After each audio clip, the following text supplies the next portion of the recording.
दोस्तों आज की इस वीडियो में हम लोग सॉल्व करने वाले हैं क्लास 10th के मैथ का जो चैप्टर 5 है समांतर श्रेणी है। ठीक है, जिसको हम लोग इंग्लिश में अर्थमेटिक प्रोग्रेशन भी बोलते हैं। तो बहुत ही आसान चैप्टर है, इसको एकदम से इजीली हम लोग समझ सकते हैं। ठीक है, लेकिन उसके लिए हमें क्या करना पड़ेगा, सबसे पहले आपको बेसिक जानना पड़ेगा। ठीक है, तो बेसिक में हमें ज़्यादा कुछ नहीं, बस केवल आपको दो चीज़ें पता होनी चाहिए। ठीक है, वो दो चीज़ें क्या है, चलिए देखते हैं। अब देखिए, इसमें जो आपका पहला नंबर वो आपको पता होना चाहिए कि समांतर श्रेणियाँ क्या होता है। ठीक है, तो बहुत ही आसान है। देखिए, इसके नाम से ही पता चल जाता है कि ये समांतर समांतर मतलब कि जिसमें अंतर समान हो। ठीक है, जिसमें समान अंतर हो वही होता है समांतर श्रेणियाँ। ठीक है, अब इसमें एक चीज़ और समझिए कि इसमें ये जो अर्थमेटिक है, अर्थमेटिक प्रोग्रेशन, ठीक है, समांतर श्रेणियाँ को हम इंग्लिश में अर्थमेटिक प्रोग्रेशन कहते हैं। तो इसी अर्थमेटिक का ए और प्रोग्रेशन का पी, इसी को हम शॉर्टकट में कहते हैं एपी। ठीक है, कहीं कहीं आपको ये चीज़ दिया रहेगा कि एपी ज्ञात कीजिए, तो ये आपको कंफ्यूज नहीं होना है कि ये एपी क्या होता है। ठीक है, ये चीज़ आपको क्लियर हो गया। अब इसके बाद से आता है, इसमें क्या है कि समांतर मतलब कि अंतर, अंतर की बात हो रही है। तो बात आती है कि हम लोग अंतर ज्ञात कैसे करेंगे। ठीक है, तो अंतर को ज्ञात करने के लिए एक फॉर्मूला होता है। तो सबसे पहले अंतर ज्ञात करने के लिए एक होता है सार्वंतर। ठीक है, सार्व अंतर मतलब कि ये सभी का अंतर बताता है। इसको हम डी से दर्शाते हैं। ठीक है, और इसको इंग्लिश में हम कहते हैं कॉमन कॉमन कॉमन डिफरेंस। ठीक है, डिफरेंस ये होता है इसका सार्वंतर का, इसको इंग्लिश में कहते हैं कॉमन डिफरेंस। ठीक है, अब इसके बाद से यही वाला जो डी है, इसी वाले डी से हम इसको दर्शा देते हैं। ठीक है, तो देखिए सार्वंतर का एक फॉर्मूला होता है कि डी बराबर A2 माइनस में A1, ये इसका फॉर्मूला होता है। ठीक है, अब देखिए ये चीज़ काम कैसे करता है, इसको हम एक छोटा सा एग्जाम्पल के तरह से समझ लेते हैं। ठीक है, जैसे कि यहाँ पर हम एक छोटा सा क्वेश्चन ले रहे हैं, जैसे कि क्वेश्चन हम ले रहे हैं कि 2, 4, 6 और 8 ये इस तरीके से जा रहा है। ठीक है, इस तरीके से अगर डैश डैश लगा है तो वो समझ लेते हैं कि ये परिमित नहीं है। ठीक है, अपरिमित है। अपरिमित मतलब कि ये कहाँ ख़त्म होगा ये चीज़ हमें नहीं पता है। यही अगर डैश डैश नहीं लगा होता है तब हम समझते हैं कि परिमित है, मतलब कि निश्चित है कि ये 8 पर ही ख़त्म है। तो यहाँ पर डैश डैश लगा है मतलब कि ये अनंत तक है। ठीक है, तो इसमें हम कैसे करेंगे कि इसमें अगर पूछ देता है कि ये चीज़ एपी है या फिर नहीं है, तो हम कैसे ज्ञात करेंगे। तो समझिए, ये जो पहला पद है इसको हम ए बराबर मानते हैं, ए बराबर में 2। ठीक है, और उसके बाद से दूसरा जो पद है, देखिए इसको हम ए बराबर भी मान सकते हैं और A1 बराबर भी 2, इस 2 को हम ए बराबर भी मान सकते हैं और A1 बराबर भी मान सकते हैं। ये चीज़ आप ध्यान रखिएगा। तो पहला आपका A1, दूसरा आपका A2, तीसरा आपका A3, चौथा आपका A4, इसी तरह से आगे भी रहेगा। तो इसको हम करते जाएंगे, लिखते जाएंगे। ठीक है, तो देखिए फॉर्मूला हमारा क्या है, अंतर ज्ञात करने के लिए फॉर्मूला हमारा क्या है। तो फॉर्मूला हमारा है कि डी बराबर में A2 माइनस में A1। ठीक है, तो A2 क्या है, 4 है, तो यहाँ पर हम 4 लिख देंगे। माइनस में A1 क्या है, 2 है, तो यहाँ पर हम 2 लिख देंगे। अब इसके बाद से घटा देंगे तो ये आपका 2 आया। ठीक है, देखते रहिएगा, इसी से हम ये ज्ञात कर सकते हैं कि ये चीज़ कब समांतर श्रेणी में आएगा। ठीक है, अब इसके बाद से देखिए ये चीज़ हम अंतर निकाल रहे हैं। अब इसके बाद से देखेंगे कि यहाँ पर इसके 2 और 4 के बीच में जो अंतर है वो 2 का है। अब ज्ञात करेंगे कि 4 और 6 के बीच में अंतर कितने का है। तो फिर एक बार लिखेंगे डी। अब इसके बाद 4 और 6, तो हम क्या कर रहे हैं, देख रहे हैं कि जो सबसे बड़ा है उसको हम पहले लिख रहे हैं। A2 में से A1 को घटा रहे हैं। 2 बड़ा होता है और 1 छोटा होता है। तो इसी तरीके से इसमें हम क्या करेंगे, 4 और 6 मतलब कि ये A3 को हम पहले लिखेंगे, A2 को बाद में लिखेंगे। तो A3 माइनस में A2 मान रख दीजिए A3 का, तो 6 माइनस में 4 बराबर में 2। ठीक है, अब इसके बाद से चाहें तो देखिए यहाँ तक भी चाहें तो हम छोड़ सकते हैं, कोई दिक्कत नहीं है। अब अगर आपके पास समय है उतना तो आप इसको भी ज्ञात कर लीजिए, इसका भी देखिए। तो अगर देखिए 2 अगर बराबर में आ गया तो तीसरा आपका इजीली बराबर में आ जाएगा, ये चीज़ एकदम से कन्फर्म है। ठीक है, तो अब देखिए जैसे कि तीसरा हमें डी बराबर निकालना है, क्या है A3 और A4 में, तो हम लिखेंगे A4 माइनस में A3। ठीक है, A4 बराबर क्या है, 8 है, A3 में 6 है, इसको घटा देंगे आपका 2 आएगा। ठीक है, अब हम देख रहे हैं कि ये क्या है, ये डी मतलब कि हमने अंतर निकाला है। तो हमारा इसमें क्या करें, समांतर मतलब कि जिसमें अंतर समान हो वो आपका समांतर श्रेणी होगा, मतलब कि एपी होगा। तो इसमें हम देख रहे हैं कि यहाँ पर जो डी है ये भी 2 है, यहाँ भी डी है ये भी 2 है, इसका अंतर ये भी मतलब कि 2 है। हम देख रहे हैं अंतर तो सब में समान है, मतलब कि ये वाला जो दिया गया पद है, जो दी गई सूची है ये, ठीक है, इन पदों को मिला करके सूची बनता है। तो ये जो दिया गया सूची है ये क्या है, हमारा एपी है, मतलब कि समांतर है। तो इसको हम लिख देंगे कि एपी है, ठीक है, या फिर लिख देंगे कि समांतर श्रेणियाँ है, ठीक है। तो ये चीज़ आपको कंफर्म हो गया होगा कि समांतर कब होगा, कि लिख देंगे कि अभी जैसे कि पूछ देता है कि समांतर कब होता है, तो हम लिख देंगे कि जिसका सर्वांतर समान हो, मतलब कि जिसका ये सर्वांतर है, ठीक है, जिसका सर्वांतर समान हो वो आपका एपी होगा, मतलब कि समांतर श्रेणियाँ होगा। ये चीज़ आपका कंफर्म हो गया, ठीक है। अब चलिए बस ये चीज़ अगर आप समझ गए होंगे, आप इजीली एकदम से हम प्रश्नावली को कर सकते हैं। तो चलिए प्रश्नावली को देखते हैं। अब देखिए यहाँ पर हमने प्रश्नावली 5.1 का ये जो क्वेश्चन 1 है, इसका हमने ये फर्स्ट नंबर यहाँ पर क्वेश्चन को नोट कर दिया, ठीक है। इसमें टोटल 4 क्वेश्चन है, जहाँ पर ये जिसका हमने ये क्वेश्चन नंबर 1 यहाँ पर नोट कर दिया है, ठीक है। देखिए इसका आसान तरीका क्या है, ये चीज़ समझिए।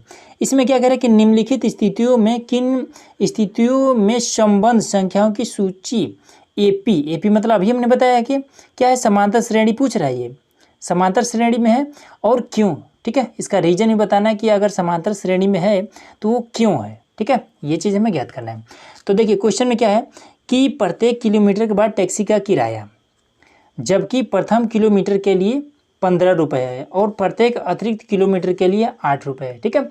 तो ये चीज़ समझिए, मान लीजिए जैसे कि यहाँ से कोई टैक्सी है, ठीक है, और यहाँ से जब यहाँ तक हम जा रहे हैं तो ये हमारा 15 रुपये लग रहा है, ठीक है। और कह रहा है कि अगर आप यहाँ से अगर यहाँ पर अगर जाना है आपको तो 15 रुपये तो लगेंगे, लेकिन इसमें 8 रुपये और आपको देना पड़ेगा, ठीक है। यहाँ से अगर और आप आगे बढ़ेंगे तो आपको क्या करना पड़ेगा, 15 रुपये प्लस में 8 रुपये तो देना ही पड़ेगा, लेकिन और 8 रुपये आपको देना पड़ेगा। ये कुछ इस तरीके से, ठीक है, मतलब कि जितना हम आगे बढ़ते जाएंगे ये 8 रुपये एकदम से जुड़ता जाएगा, ठीक है। तो यहाँ पर दे रखा है कि जबकि प्रथम किलोमीटर के लिए 15 रुपये, मतलब कि यहाँ से यहाँ 1 किलोमीटर है मान लीजिए, ठीक है। तो जब 1 किलोमीटर गया तो ये 15 रुपये लगा, तो हम यहाँ पर लिख देंगे कि प्रथम किलोमीटर का किराया, ठीक है, प्रथम किलोमीटर का किराया बराबर में 15 रुपये है, ठीक है। अब उसके बाद से द्वितीय किलोमीटर का किराया, तो इस तरीके से लिख देंगे कि द्वितीय किलोमीटर का जो किराया है वो 15 प्लस में 8, तो ये आपका कितना हो जाएगा, 23 हो जाएगा, तो ये 23 हो जाएगा, ठीक है। इसी तरीके से तृतीय किलोमीटर, तो तृतीय किलोमीटर, ठीक है, यहाँ पर लिखा ही है तो इसको हम इस तरीके से कर देते हैं, का किराया कितना हो जाएगा, तो 23 रुपये है, 23 रुपये में और 8 रुपये जुड़ जाएगा, तो 23 प्लस में 8, तो ये आपका कितना हो जाएगा, 31 हो जाएगा, ठीक है। इसी तरीके से जैसे अब देखिए यहाँ तक हमने ज्ञात कर लिया, बहुत है, ठीक है, 3 तक आपने ज्ञात कर लिया, बहुत है। अब इस तरीके से और भी मान लीजिए और भी आगे अगर कोई जा रहा है तो इस तरीके से हम लिख देंगे कि चतुर्थ, ठीक है, चतुर्थ किलोमीटर का जो किराया है वो 31 और प्लस में और 8 जुड़ जाएगा, तो ये आपका 39 हो जाएगा, ठीक है। देखिए 4 तक ज्ञात करिए, उसके बाद से छोड़ दीजिए, आगे करने की कोई ज़रूरत नहीं है, आप चाहें तो 3 तक भी कर सकते हैं, ठीक है। अब देखिए इसमें जो आपका प्रथम किलोमीटर है इसको सबसे पहले तो इस तरीके से लिख लेते हैं, ये आपका 15 कोमा लगाएंगे, फिर 23, ठीक है, जो सबसे छोटा है। अब इसके बाद से इससे बड़ा कौन सा, 31, इससे बड़ा कौन सा, ये 39। अब इसके बाद से देखिए ये कहाँ तक गया है, टैक्सी का जो किराया है वो कहाँ तक गया है, ये चीज़ हमें नहीं पता है। मान लीजिए जैसे कि यहाँ से कोई व्यक्ति चलना शुरू किया और ये कहाँ तक जाकर रुका है ये चीज़ नहीं पता है, तो इसलिए हम क्या करेंगे, इस तरीके से डैश डैश लगा देंगे, ठीक है। तो अब देखिए ये पहला नंबर है, मतलब कि ए बराबर आपका 15, ठीक है। तो ए बराबर लिखिए या फिर A1 बराबर लिखिए, आप 15 लिख सकते हैं। अब इसमें हमें क्या करना है, डी ज्ञात करना है, मतलब कि डिफरेंस ज्ञात करना है, ठीक है। अगर डिफरेंस आपका समान होता है तो क्या होगा, वो एपी होगा, तो ये चीज़ आप ध्यान रखेंगे। तो चलिए डी ज्ञात कर लेते हैं, तो D बराबर A2 माइनस में A1, ठीक है। तो ये हमारा क्या होगा, देखिए हम इसको लिख दे रहे हैं कि A1, ये आपका A2, ये आपका A3 और ये आपका A4, ठीक है। इस तरीके से 1 2 3 4 बस लिखते जाना है। तो A2 क्या है, तो A2 हमारा 23 है, 23 माइनस में A1 क्या है 15, तो इसको जब हम घटाएंगे तो ये आपका 8 हो जाएगा, ठीक है। अब इसी तरीके से ये वाला, अब ये 15 और 23 के बीच का डिफरेंस कितना है, 8 आ गया। अब 23 और 31 के बीच का डिफरेंस, तो D बराबर ये आपका A3 माइनस में A2 मान रख दीजिए। तो A3 का मान 31 माइनस में A2 का मान ये आपका 23, तो घटा देंगे तो ये आपका 8 आएगा, ठीक है। अब ज़रूरी नहीं है कि आप इसको और इसको भी घटाएं, ठीक है। इसको अगर आप घटाते हैं तो भी आपका 8 ही आएगा, बस ये और ये दो आपका समान आ गया, मतलब कि ठीक है। तो हम देख रहे हैं कि इसका जो सर्वांतर है मतलब D है, ठीक है, D सर्वांतर कहते हैं, ये चीज़ हमने बता रखा है अभी स्टार्टिंग में ही। तो इसका जो सर्वांतर है वो समान आ रहा है, तो मतलब इसका क्या हुआ कि इसका अगर अंतर समान है तो मतलब कि सर्वांतर है, तो इसको हम लिख देंगे कि AP है, ठीक है। लेकिन देखिए अब इसमें पूछा है क्यों है, तो यहाँ पर लिख देंगे क्योंकि सर्वांतर समान है, बस यही आपका आंसर हो गया। इसमें ज़्यादा कुछ करने की ज़रूरत ही नहीं। चलिए अगला देखते हैं, बहुत ही आसान है। अब देखिए क्वेश्चन नंबर 1 का जो सेकंड नंबर, इसमें क्या करें कि किसी बेलन में उपस्थित हवा की मात्रा जबकि वायु निकालने वाला पंप प्रत्येक बार बेलन की शेष हवा का 1/4 भाग बाहर निकाल देता है, ठीक है। देखिए इस क्वेश्चन को समझने के लिए मान लीजिए हम कुछ इस तरह से एक एग्जाम्पल लेते हैं। जैसे कि मान लीजिए कि यहाँ पर ये 2 व्यक्ति हैं, ठीक है, ये 2 व्यक्ति हैं। इसको थोड़ा सा डिफरेंट कर दे रहे हैं, ये इस तरीके से, ये आपका इस तरीके से, ठीक है। और इन दोनों के बीच में एक केवल सिलेंडर है, यहाँ पर इन दोनों के जो बीच में एक सिलेंडर है। तो देखिए इन दोनों में एक डील होती है। क्या डील होती है कि सिलेंडर में जितना भी हवा रहेगा या फिर गैस रहेगा उसका 1/4 भाग ये ले लेगा, ठीक है। क्योंकि 2 लोग हैं, सिलेंडर एक ही है, तो कह रहा है कि ये वाला जो कह रहा है कि जितना भी सिलेंडर में हवा रहेगा या फिर गैस रहेगा उसका 1/4 भाग ये ले लेगा, ठीक है। तो इसमें क्या होती है, तो चलिए यही चीज़ सेम हम इस पर अप्लाई कर देंगे। कैसे, तो समझ लेते हैं कि इसमें ये चीज़ तो दिया नहीं है कि बेलन, मतलब कि सिलेंडर में, बेलन को ही सिलेंडर बोलते हैं इंग्लिश में, तो इसमें तो ये चीज़ तो कहा नहीं है कि बेलन में कितना हवा है, ठीक है। तो हम मान लेते हैं हवा है या फिर गैस है, कुछ भी मानिए, ठीक है। हवा यहाँ पर दिया है तो हवा ही मान लेते हैं। तो माना कि बेलन में या फिर सिलेंडर में, बेलन में उपस्थित हवा, मान लेते हैं कि जो सिलेंडर है उसमें 64 लीटर हवा है, ठीक है, 64 लीटर या फिर गैस है, कुछ भी मानिए, ठीक है। तो ये है। अब इसके बाद से क्या है, अब डील क्या हुई है कि ये कहता है कि सिलेंडर में जितना भी हवा रहेगा या फिर गैस रहेगा उसका 1/4 भाग ये ले लेगा। तो चलिए, तो हम क्या कर रहे हैं कि निकाला हवा, तो कितना ये लेगा, तो 64 है तो उसका 1/4 भाग ये ले लेगा, ठीक है। तो ये आपका 16, मतलब कि अगर 64 लीटर ये इसके पास है, सिलेंडर में है, तो ये 16 लीटर ये ले लेगा। तो अब इसके पास, अब इसमें बेलन में कितना हवा बचेगा, तो लिख देंगे कि अब बेलन में उपस्थित हवा, तो पहले 64 लीटर था, इसमें से 16 लीटर इसको दे दिया, तो माइनस कर देंगे 16, तो कितना बचेगा, ये हो जाएगा 48, ठीक है, 48 लीटर। अब इसमें एक चीज़ यहाँ पर देखेंगे कि देखिए यहाँ पर जबकि वायु निकालने वाला पंप प्रत्येक बार बेलन की शेष हवा का 1/4, मतलब कि अब जितनी बार ये लेगा उसके बाद से ये कम होता रहेगा, ठीक है। तो जितना बचेगा उसमें से फिर कहेगा कि नहीं हमें 1/4 भाग और चाहिए।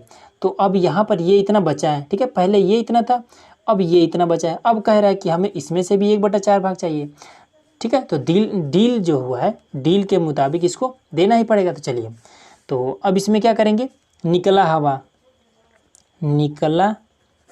हवा बराबर क्या हो जाएगा, 48 का ये चौथा भाग ले लेगा। तो ये आपका कितना हो जाएगा, 4 कम 4, 4 दूना 8, मतलब कि फिर ये 12 लीटर फिर ले लिया। ठीक है, अब सिलेंडर में कितना हवा बचा, तो लिखेंगे कि बेलन में उपस्थित हवा।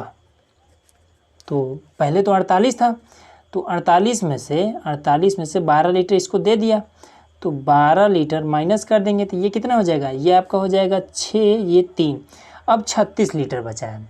ठीक है, तो हमने अभी आपको क्या कहा था कि केवल आपको 1, 2, 3 तक अगर आप निकाल लेते हैं तो बस बहुत है। ठीक है, चौथा निकालने की ज़रूरत नहीं है।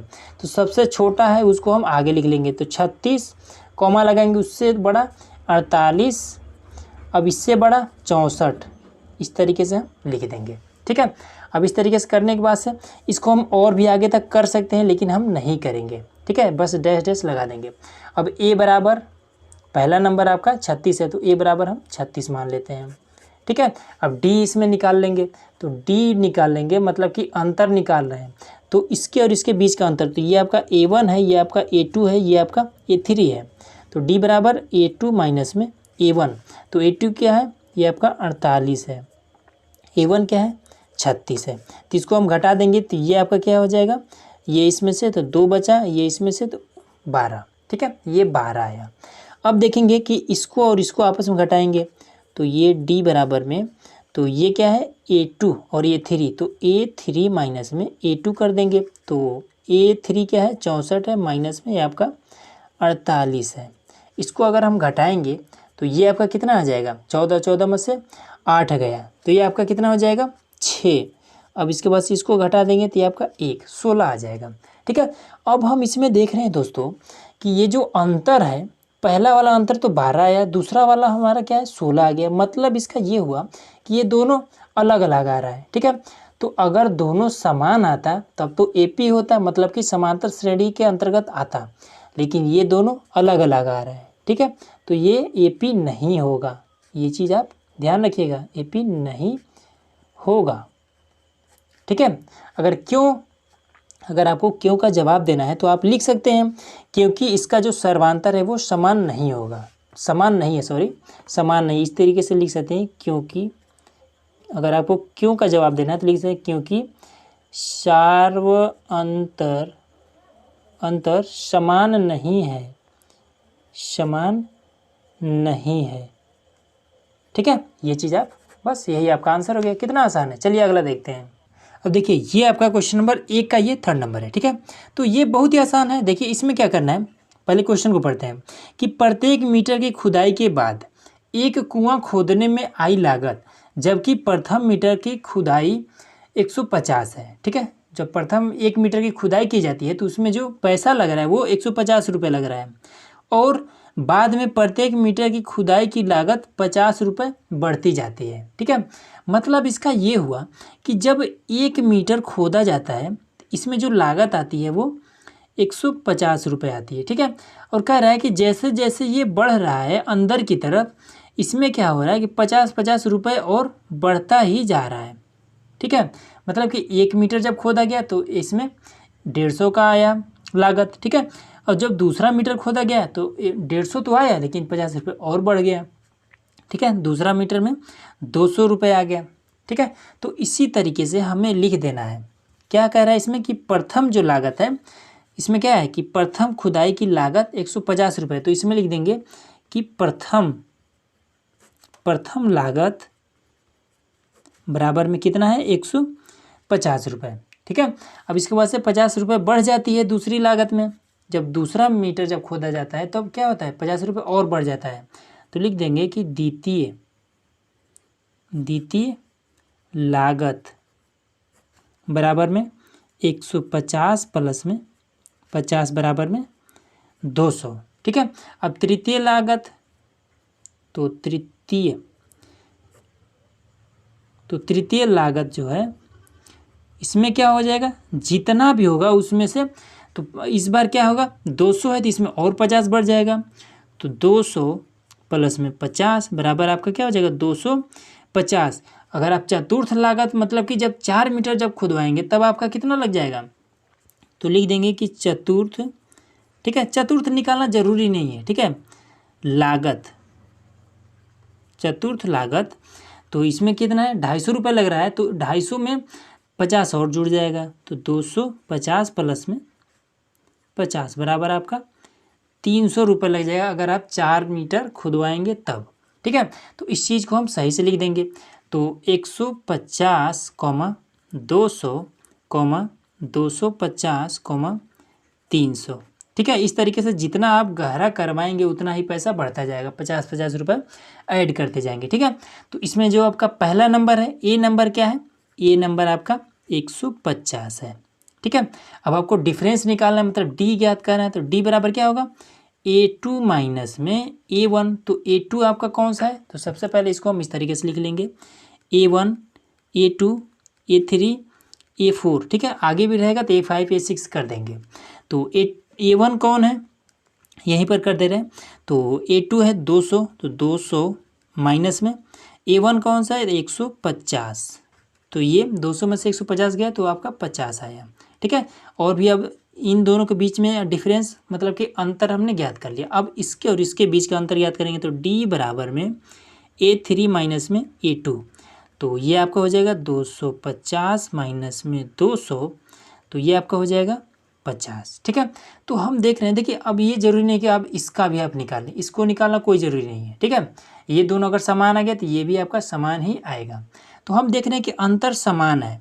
तो हमने अभी बताया था स्टार्टिंग में कि समांतर वही है जिसका अंतर समान है, ठीक है। तो हम लिख देंगे कि AP है, ठीक है, AP है। क्यों है, क्योंकि इसका, अब क्यों का जवाब भी लिख देंगे कि क्योंकि इसका सार्वंतर समान है, ठीक है। बस यही आपका आंसर हो जाएगा। चलिए अगला देखते हैं।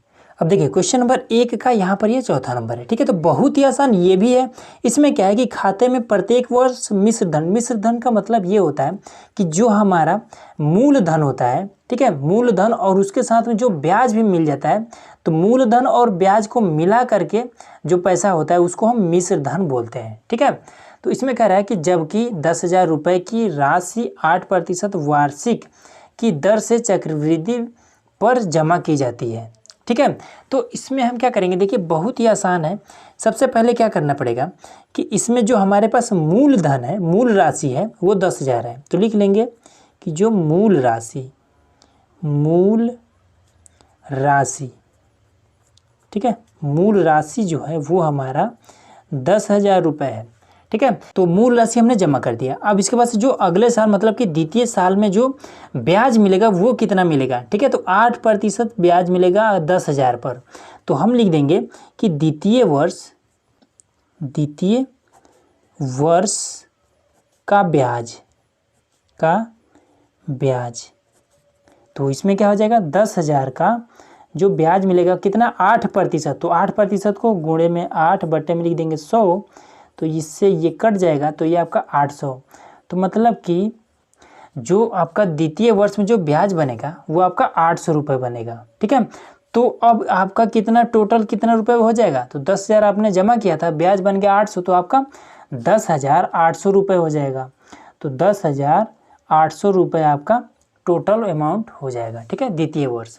अब उसके बाद से तृतीय वर्ष अगर निकालना होगा तो इस तरीके से तृतीय वर्ष का ब्याज, ठीक है। अब ये कैसे निकालेंगे, तो अब इस बार हमारा मूल राशि कितना 10,800 है, तो इसका हम 8%, तो 10,800 का 8%, ये इस तरीके से निकालेंगे, 100 से ये कट गया। अब इसके बाद से इसको हम गुणा कर देंगे, तो ये आपका कितना हो जाएगा, 8 8 64 का ये 4, और उसके बाद से ये 6 8 1 9 8, ठीक है। तो इसमें 10,800 में और ये ऐड हो जाएगा, तो ये आपका कितना हो जाएगा 10,800, तो ये आपका 1,600, तो ये आपका हो जाएगा 11 और 6 6 4, ये इतना हो जाएगा, ठीक है, जब इसको हम जोड़ेंगे तो। अब इसके बाद से क्या करेंगे कि जैसे हम लोग लिख रहे थे सेम वैसे ही लिख देना है। सबसे मतलब बड़ा ये है उससे बड़ा ये और उसके बाद से ये, ठीक है। ये वाला तो ब्याज है, इसको और ये हमारा मूल राशि जोड़ करके ये इतना हुआ है, ठीक है, ये वाला। तो चलिए सबसे पहले छोटा वाला लिखेंगे, तो 10,000 सबसे छोटा है, ठीक है। अब इससे बड़ा क्या है 10,800, इससे बड़ा क्या है 11,6,4, ठीक है। इस तरीके से और भी हम जब निकालेंगे चौथे वर्ष का, पाँचवें वर्ष का, तो ये बढ़ता ही जाएगा। तो इस तरीके से ये डैश डैश लगा देंगे। ए बराबर आपका 10,000, ठीक है, 10,000 ए बराबर। अब डी निकाल लेंगे, तो डी बराबर A2 माइनस में A1, A1 A2 A3, ठीक है। A2 आपका क्या है, तो ये आपका 10,800 है, माइनस में 10,000 ये आपका, तो इसको घटाएंगे तो आपका कितना हो जाएगा 800 हो जाएगा, ठीक है। जब 800 हो जाएगा, अब इसके बाद से क्या करेंगे, ये A1 और A2 में हमने निकाला है, अब A2 और A3 में हम निकालेंगे। तो लिखेंगे D बराबर में ये आपका क्या A3 माइनस में A2, तो A3 आपका क्या है 11 और 6 6 4 माइनस में 10,800, ठीक है, 10,800। अब इसको जब हम घटाएंगे तो ये आपका कितना हो जाएगा, ये आपका हो जाएगा 864, ठीक है। घटाएंगे तो इतना ही बचेगा। अब इसमें आपका क्या हो जाएगा, तो अब इसमें हमने क्या देखा कि इसमें जो डिफरेंस है, मतलब अंतर है, वो यहाँ तो 800 है, यहाँ पर 864 है, मतलब कि ये समान नहीं है, ठीक है। तो जब समान नहीं है तो क्या हो जाएगा AP नहीं है, ठीक है। ये चीज़ आपका क्लियर हो गया। क्यों AP नहीं है, तो हम लिख देंगे कि क्योंकि सार्वंतर समान नहीं है, ठीक है। बस यही आपका हो गया। तो बस दोस्तों आज के वीडियो में इतना ही। तो ये वीडियो आप लोग कैसा लगा हमें कमेंट बॉक्स में जरूर बताइएगा, और चैनल पर नए हैं तो सब्सक्राइब जरूर कर लीजिएगा, ठीक है, ताकि आगे के जो भी क्वेश्चन है इसको हम पार्ट 2 में सॉल्व करेंगे, और पार्ट 2 का लिंक आपको डिस्क्रिप्शन में मिल जाएगा, ठीक है। और सब्सक्राइब कर लेंगे तो उसका नोटिफिकेशन आपको ईजिली मिल जाएगा।